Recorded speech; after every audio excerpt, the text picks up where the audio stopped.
Hey, welcome to my channel. I'm a late diagnosed autistic human being from France living in the UK, and I make videos about my own journey, my own experience as a late diagnosed autistic person. And today I want to make a part 2 of my childhood autistic traits. I made a part 1 a couple of videos ago, and in that video I said that I had so many that I was just probably gonna make a part 2, and sure enough, as soon as I finished filming that first video, I was already adding more stuff to my list of childhood autistic traits, so I knew pretty much right away that I was gonna make a part 2. So yeah, here we are.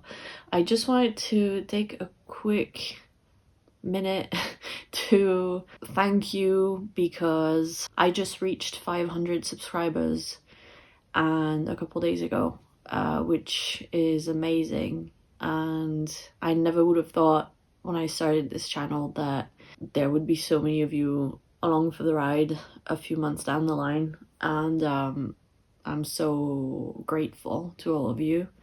And also my latest video, A Day in the Life of Autistic Person in Burnout, absolutely blew up compared to, in terms of my own standards and what I'm used to on my channel.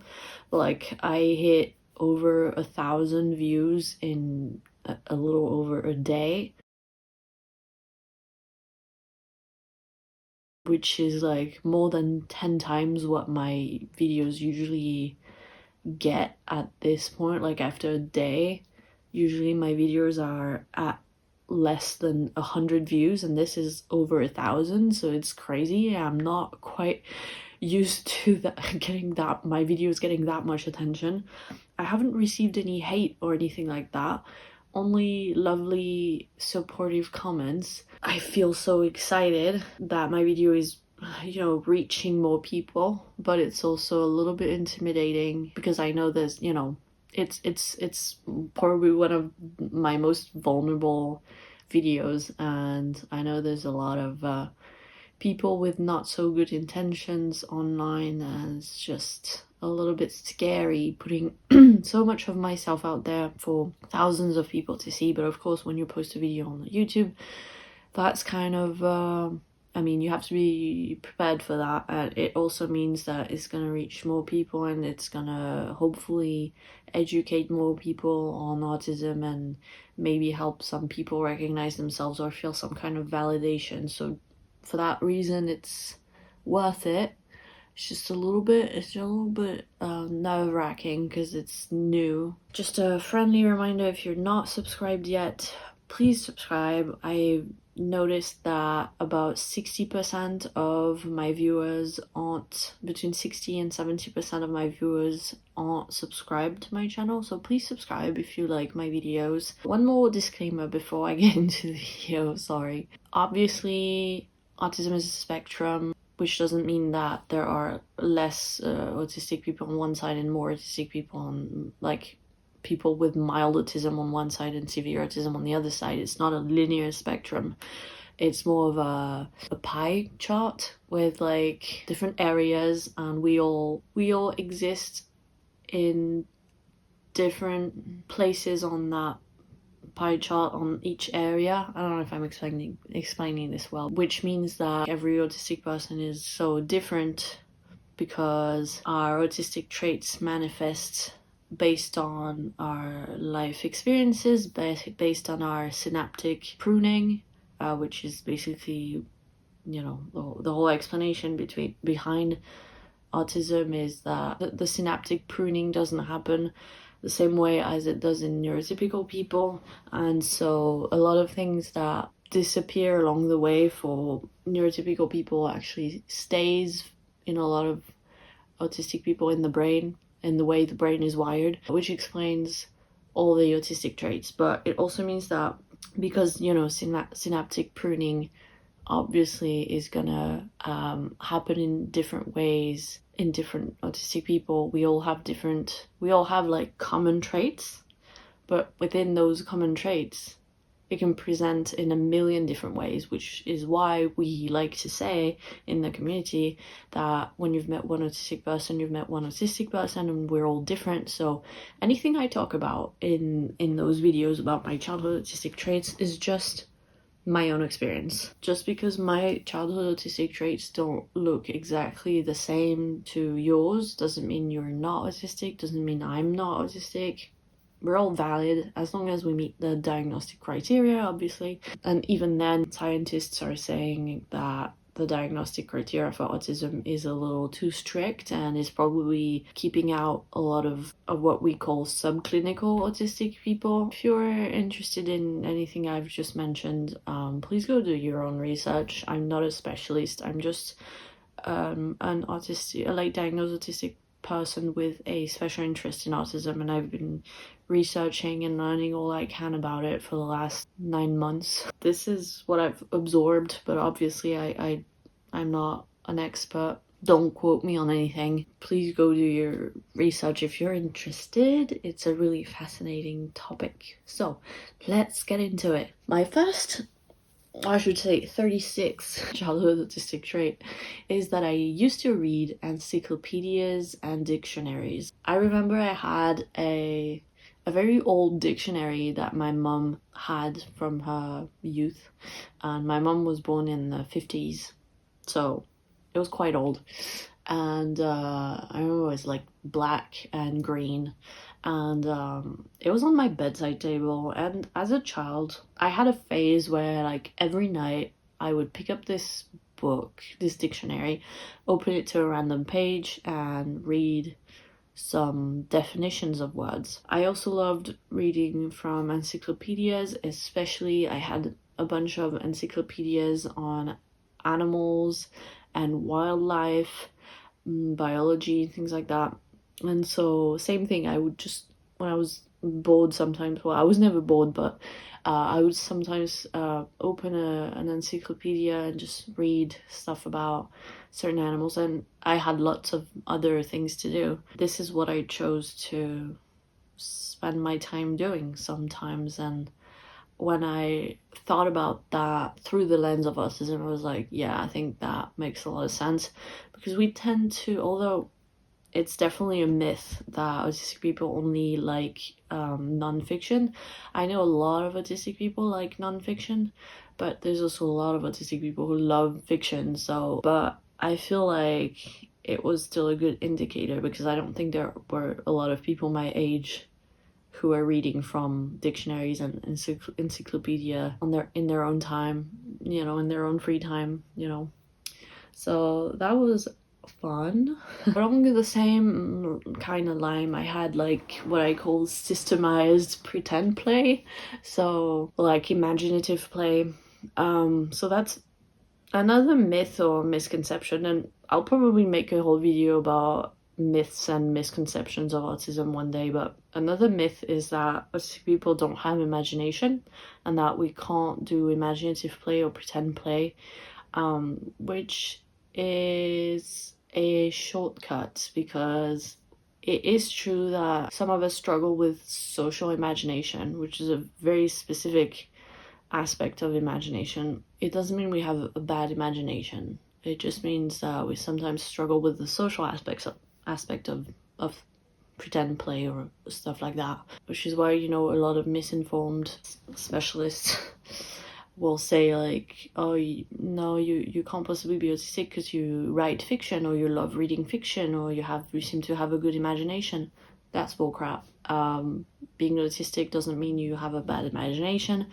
I had the most vivid, hyperactive imagination of anyone I knew as a kid. I think if anything, I was more imaginative than a lot of kids my age. It's just that 90% of the time it was just me being in my own world and not really sharing it with anyone.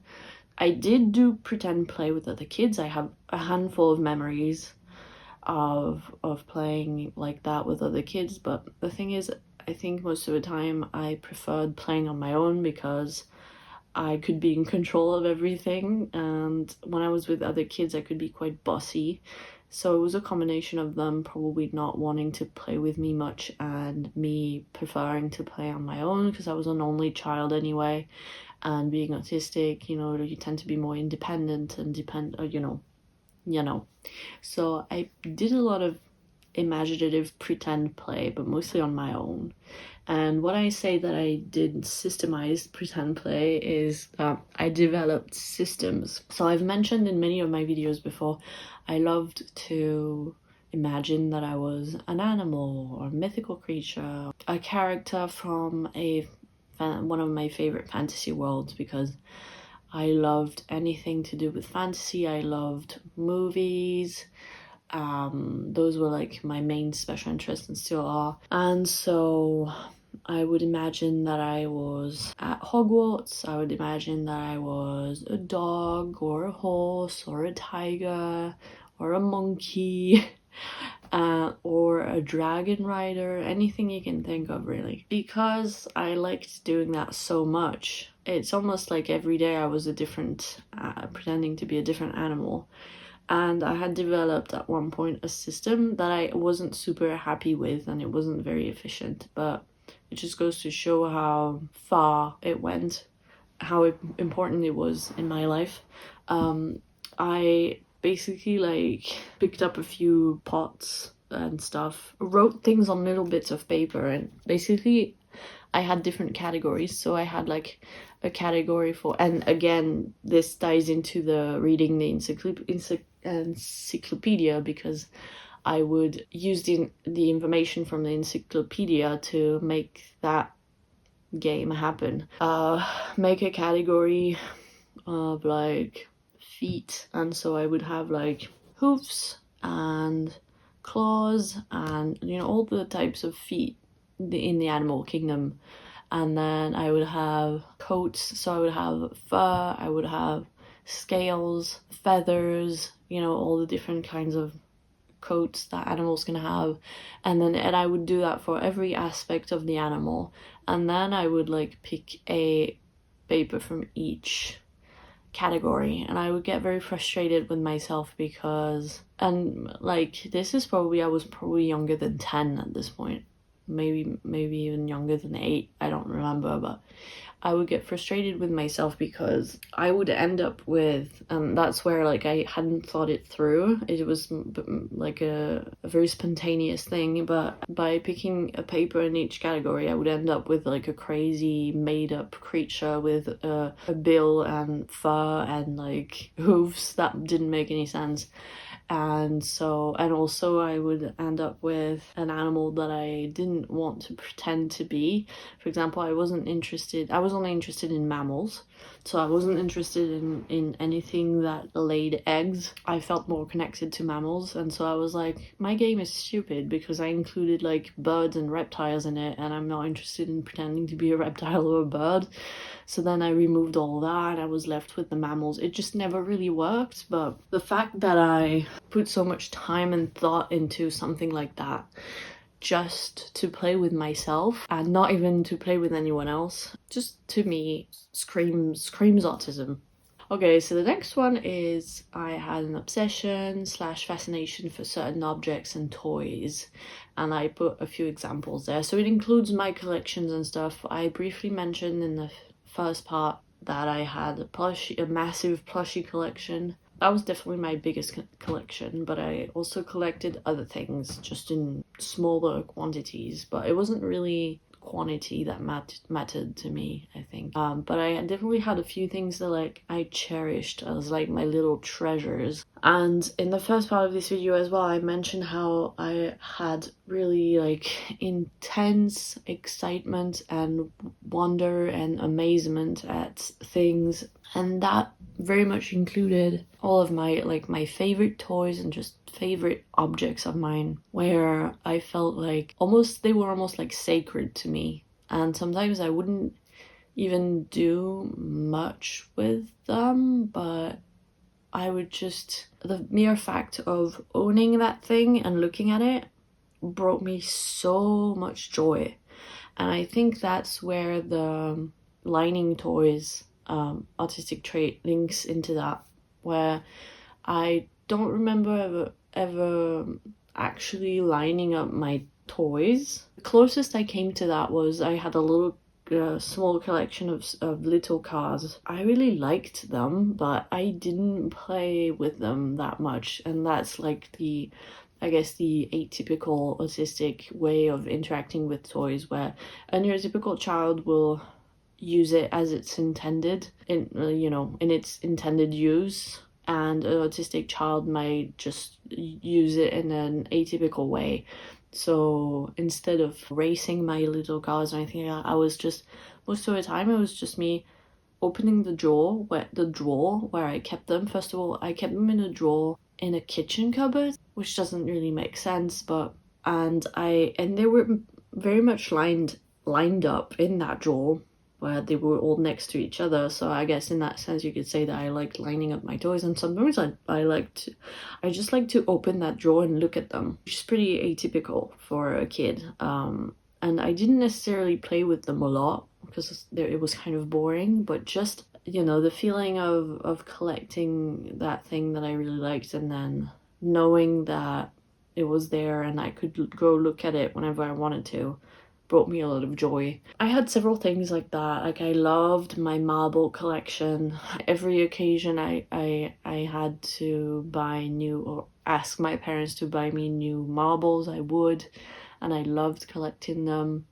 And of course that looked like a more socially acceptable thing, because I don't know if that's what kids play with still to this day, but this was before smartphones and stuff. It was in the 2000s. In primary school, none of us had like cell phones or smartphones or anything like that. It was still very much old school, so we would play with, I would imagine a lot of people played with Pokemon cards and stuff like that. We played with marbles, and so it was very common for kids to like marbles, so that didn't, that seemed pretty common at the time. I also had like monster cards, but once again, like, I didn't play with them in the typical way with other kids, or like exchanging them or stuff like that. I just liked to own them and look at them and play with them on my own. So I would like take a random monster card out of the box and imagine that I was some kind of god, and that I was unleashing that creature in the world to do my bidding or something like that. That was the kind of thing I like to do. And I remember one specific object that I wrote down. It's not a toy per se, but I had a phase where basically, so a colleague or a friend of my mother's, I can't remember, gave her a collection of witch magazines, comic books. I'll put a picture so you can see what I'm talking about, because it's pretty old at that point. But at the time there were the wings, which were fairies, and there were the which were witches, that were quite popular. And my best friend at the time was into Winx and I was into Witch, and that was kind of like, and they turned Winx into a Netflix series a few years ago. And so I was, for a time, because I had received all these old magazines and comic books and stuff, I was really into Witch. I got a Witch keychain, and it was basically a little dangling thing.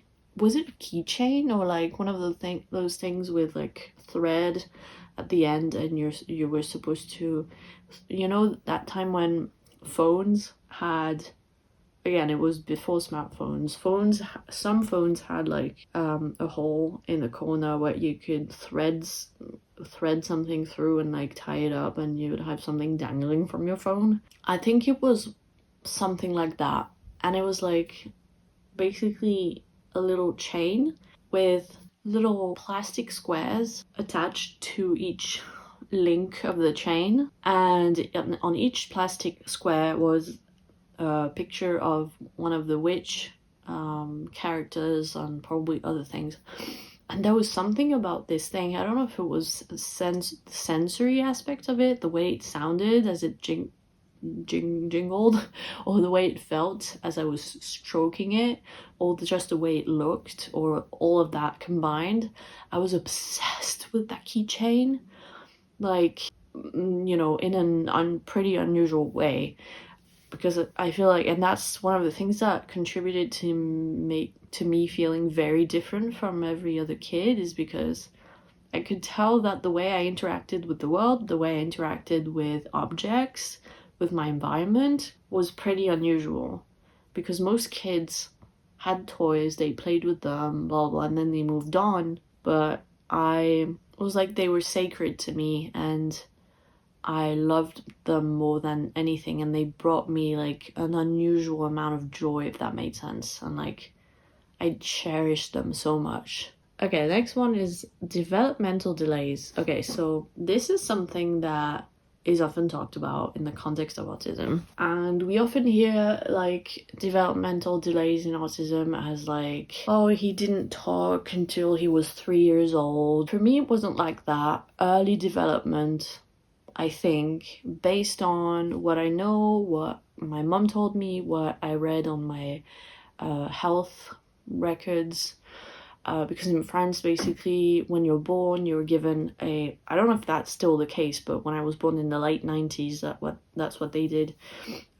Each baby had like a health notebook, and then every time you had a health visit, you know, they would write everything down, and you had all the vaccinations, and you had all the charts with like the weights that you were supposed to be at a certain age, the height you were supposed to be, the, you know, to track early development. And it goes up to like from the moment you're born all the way to over 25 years old.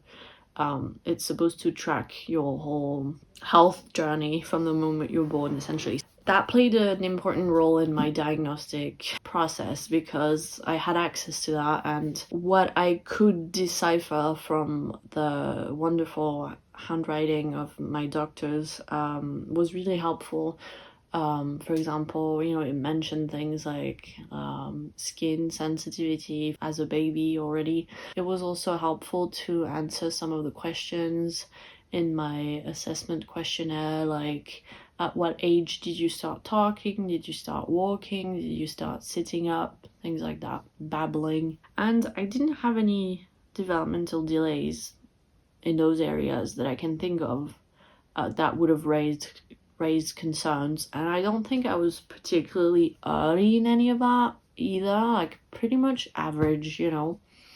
But the developmental delays that I want to talk about are like later in life. I think when life expectations become too much and you can't keep up. And so for me, for example, it was picking my clothes. So that's something I was kind of humiliated for and felt embarrassed about, was that my mom picked my clothes way into my teenage years. I want to say maybe until I was 14 or 16. And then after a point, I wanted to reclaim some kind of control over the way I dressed. And so I started picking my own clothes. But I mean, by this point, like most kids my age had been picking their clothes since they were like in primary school, you know what I mean? And I felt very different in that regard. And also, like, I hated shopping, which I mentioned in the first part of this video. And so my mom would buy my clothes and I didn't care. Like, I wasn't interested in going to the shops and picking clothes for myself. And also, like, because I didn't understand any of the trends, wasn't interested in fashion in any way. I didn't have a style, you know, like, so I would wear whatever I was given to wear, and I didn't care what it looked like really, and I didn't put much effort into it, because to me the only thing that mattered in life was like my movies and my playtime, and just my special interests, basically. And anything else was a waste of time to me. Another developmental delay, if you will, was that I mentioned pretend play earlier. I did that way past the usual age. So I have very vivid memories of being 14 years old and still doing pretend play, like still like playing on my own, being in my own head, imagining stuff, pretending to be characters or animals and things like that. And I remember thinking to myself how embarrassing it was that I was still playing like that at that age, where all my other peers were interested in, you know, fashion, boys, or trendy interests. And yeah, like I didn't have anything in common with my peers, basically. And yeah, I remember thinking that it was unusual for me to still be doing that at 14, and also that I was scared that it would go away, and I wanted to stay like that forever, which is links to another point that I'll mention at the end.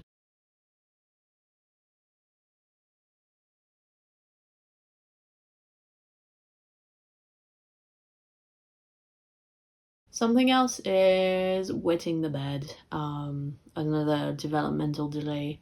I wet my bed way past the usual age. Like I mentioned in my last video, I really struggled with my first like major move. Yeah, I remember just continuing to wet the bed way past 8 years old, which is usually, I think, when kids mostly like stop doing that, which was another source of embarrassment for me. It wasn't constant. I think it was very much linked to stressful times. Again, I mentioned in the first part all about stress and anxiety as an undiagnosed autistic kid and teenager.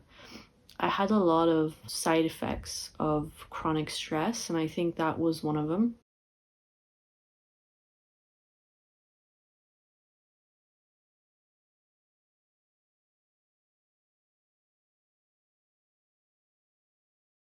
And finally, my driving license. And it was one of the things that, for me, I consider it to be a developmental delay, because it's different in every country, right? But in France, like, people, as soon as they're 18 years old, they get their license. Everyone gets their driving license in France. It's pretty unusual for people to wait past that age to get their driving license, because everyone wants their independence and stuff like that.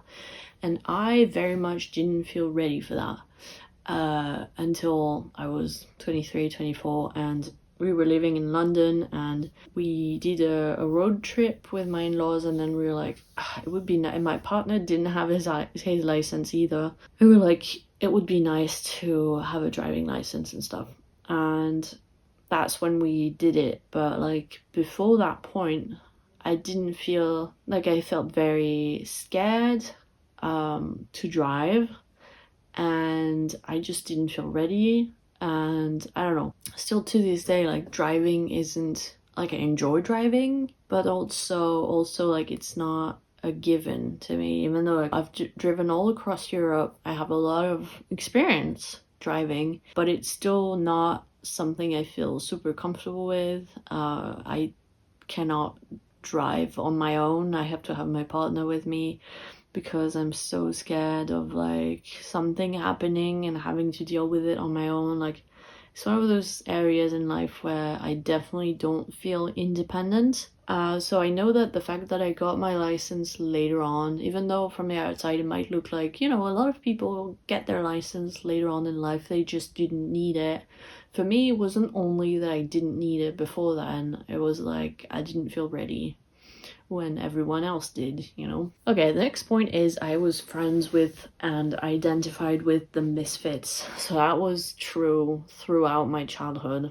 I may have mentioned that before, but where I grew up at that time, there were a lot of adopted kids, foster kids from Russia, Ukraine, Africa, Asia, especially primary school and secondary school. There were a lot of adopted kids, foster kids.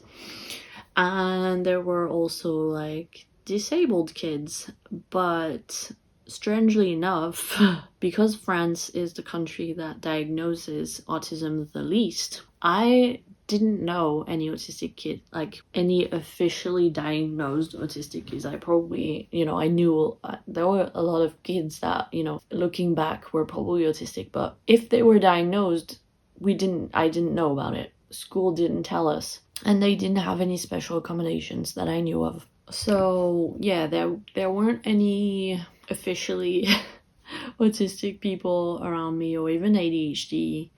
The only disabled kids that I knew of were ones with physical disabilities, visible disabilities, if you will, the ones that are easiest to diagnose because they're visible, and some dyslexic kids, which is like, I feel like it's the more commonly diagnosed neurodivergence in France that I know of. But like, that's why when I was diagnosed, I didn't have that many stereotypes or misconceptions on autism because I basically knew nothing about it.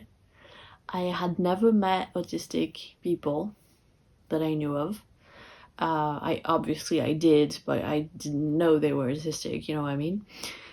So I wasn't around anyone had an invisible disability for the most part. It was mostly like misfits, like foster kids who had had a difficult childhood and didn't really fit in because they were from a different culture. They didn't necessarily speak the language very well, or they weren't just adapted to, you know, their new environment. Or kids with visible disabilities, physical disabilities, or learning disabilities, you know. And those were the ones that I was friends with, or that I would hang out with because I identified with them. I identified with how different they were and the fact that they were ostracized a lot. And I remember like even like in secondary school, middle school, there was a girl, I'm not sure what her disability was, and I remember she had literally no friends. You know, she would have lunch on her own, and I felt really bad for her, and I felt like my sense of justice was already kicking in, you know, where I was like, I'm gonna stand up for those who are ostracized and bullied and stuff. And so I was like openly friends with her, or I would hang out with her, and I didn't care about what anyone else thought, or I didn't care about how unpopular, even more unpopular that made me. I just was like, I don't care what people think, you know. And I don't know, I identified a lot with those who didn't quite fit in, because I just felt so different from, you know, the normal popular kids, the neurotypicals.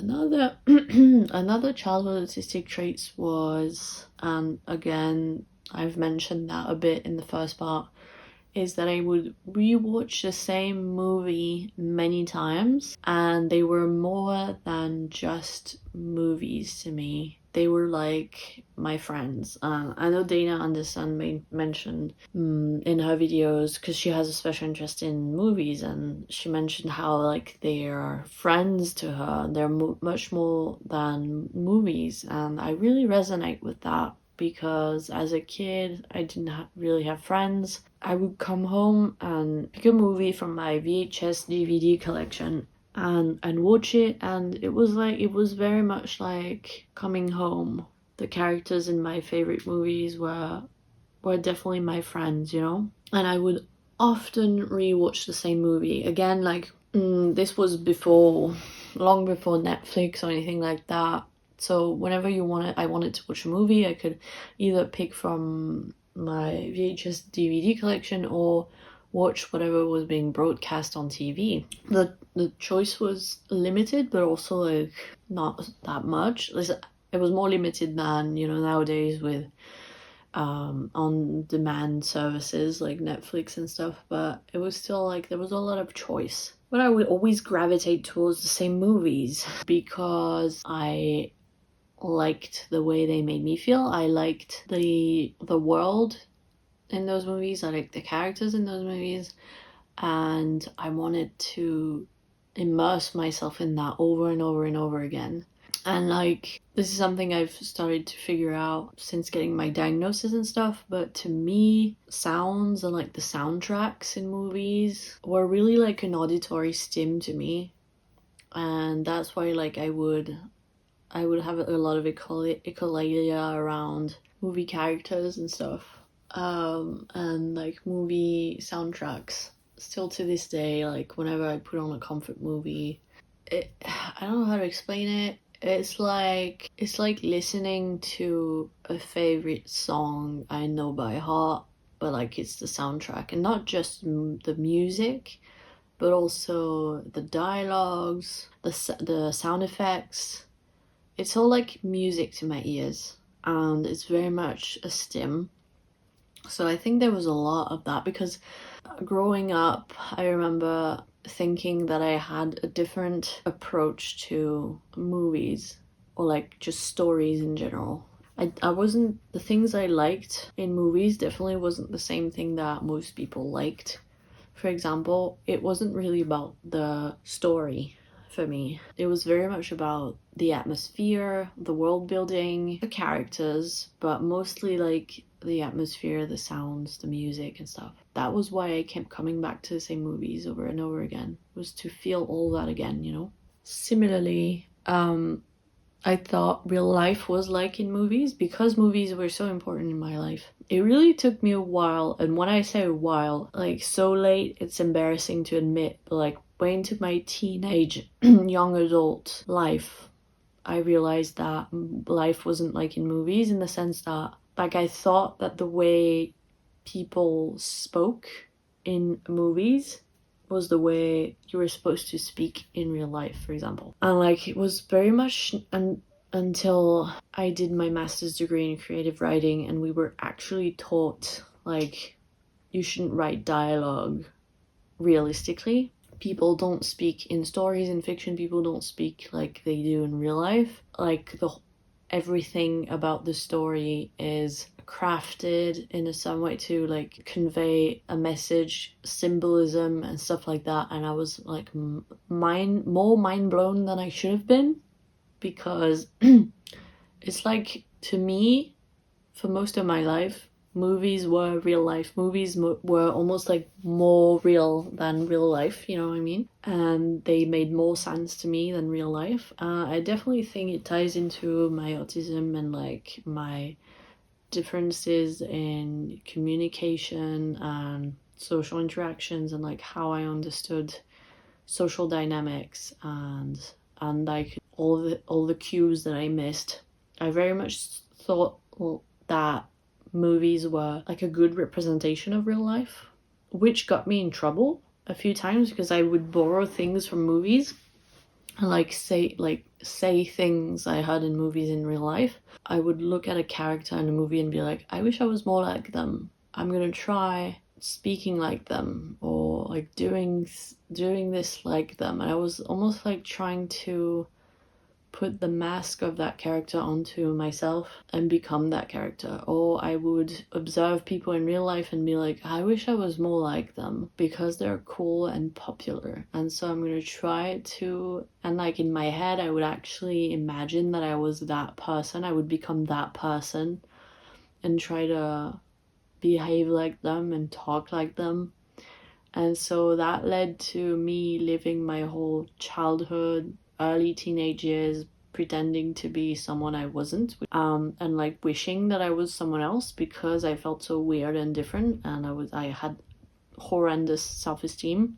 And so yeah, I would watch movies and be like, I need to be more like that character. And that was obviously emphasized by my mother, who was pretty abusive and would say things like, oh, you see that character in that movie, see how nice they are to their mother. And like, I knew that there was an implication that it meant that I should be more like that character, and that my mother wished that I was more like that character, and she wished I was different, so I behaved differently. And so I think that really strengthened all that. And yeah, movies were just very important to me. I took them very seriously. They weren't just stories to me. They weren't just entertainment that you watch a movie and then you move on with your life. I don't know how to put it into words. They were like everything to me. Not just movies, but also like books and games and stuff like that. Or even the own things I would make up in my own head. Like, they were more real than real life, like I said. And they were my lifeline. They were the only thing I looked forward to in life. They were the only thing I lived for. They were the only thing that brought joy and meaning and excitement to my life. And literally, I would go through my day in school feeling miserable, and the only thing that brought me some kind of comfort was the thought that I was gonna go home at the end of the day and watch one of my comfort movies and be reunited with my favorite creatures and characters and be in one of my favorite worlds. That was the only thing that mattered to me. And anything that got in the way of this, I just didn't care about. I didn't have time for it. The next point is that I would take games and lighthearted things very seriously, and that's my perfectionist tendencies shining through. You know, for a long time, I attributed my perfectionistic tendencies to the fact that my dad was very strict and like had a lot of expectations of me, of how I performed in school and stuff. There might be some of that. Also the fact that my dad is also autistic, you know.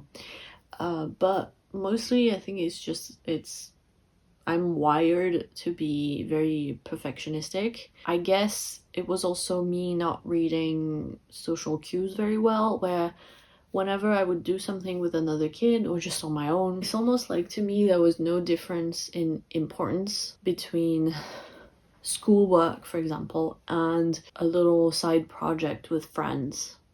To me, everything was on the same level of importance and required the same level of seriousness. And so I would put a lot of pressure on myself, but that's how I liked it. I remember even as a kid, like saying things like, if you're gonna do something, you've got to do it right, you know? And that was true of like, you know, games I played with my best friend at the time, for example, or just little art projects we would have together. Like I couldn't tell that some things were less important than others. To me, everything was the same, and the effort I put into at school was the same effort I put in my private life, you know, my free time, and just, you know, so that contributed again to me putting a lot of pressure on myself and my friends, and them feeling like I was very bossy and annoying. And they would often say like, who cares, like this is just for fun. And I would get really upset when they said that, because it was like, they're definitely not taking this as seriously as I do. And I was so annoyed with them, and I felt like everyone my age was so like, I don't know, boring, and like nobody my age could understand how important these things were to me. Something else which I guess ties into sensory differences was I was extremely squeamish.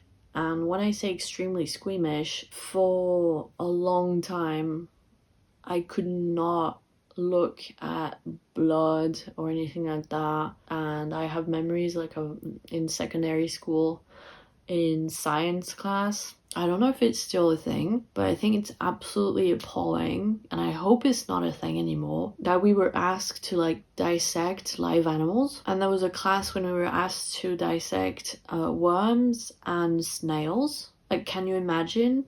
We were asked to cut open with scalpels live snails and worms. And like, some people might, you know, my whole life I've been made fun of for crying for things like that and being told I'm too sensitive, but like, to me that's like teaching torture to kids. Like, you're taking live animals and cutting them up and they're still alive, like, and like I couldn't take it in secondary school. I couldn't take it at all. And yeah, that was really difficult for me. And I remember one other time in secondary school we had to dissect a heart of a cow or an ox or whatever, and I was so squeamish. I was the only one who couldn't like watch the teacher do it. I had to ask to go sit at my desk and wait for it to be over because I thought I was gonna faint. And it doesn't make any sense to me, but for like until I was 15 pretty much I thought I was gonna be a vet because I liked animals so much, and in my head being passionate about animals meant that the only job I could have was a vet, and I was clearly way too squeamish for it. Like, we had horses at home. My dad has a special interest in horses, and so we always had horses. We lived in the countryside, and for a while I shadowed our family vet, if you will, who specialized in horses and cattle and, you know, farm animals and things like that. One day he was operating on, like, doing surgery on one of our horses. I can't remember what it was for, but he asked me to hold like the tray with all his instruments on it. After a while of like standing there watching what was going on, I was like, I need to, I'll be back. I need to go to the loo. They must have known that I wasn't feeling very well, because I can imagine I was probably like white as a sheet. And I went into the stables and I had to lay down for like 10 minutes because I literally thought I was either gonna faint or throw up. I felt so bad.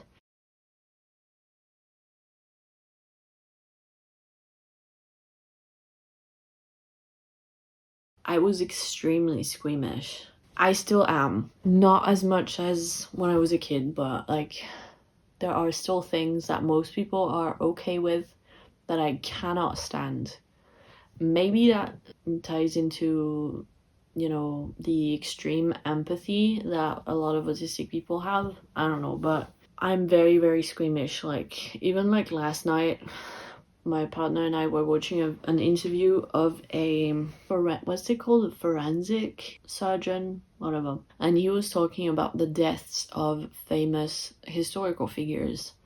And as soon as he started going into details about like decapitations and stuff, I started feeling sick. You know, most of the people I know are fine with that kind of thing, but I cannot stand it. Something else is I would cry whenever an adult would raise their voice at me or scold me, or whenever they were disapproving of something I did. I don't know if it's rejection sensitive dysphoria or just anything like that, but any authority figure scolding me or just raising their voice at me or punishing me or whatever, like I would start to cry instantly, and it was embarrassing because, you know, I felt like, and I know it's not, you know, now I know it's not okay to think like that, because obviously showing emotions is not a bad thing, but at the time I thought like I was so weak and I was a crybaby and stuff like that. And you know, I was too old to cry like that whenever a teacher would raise their voice at me or something, or like scold me or anything. But like I was super sensitive to that. I would cry so easily.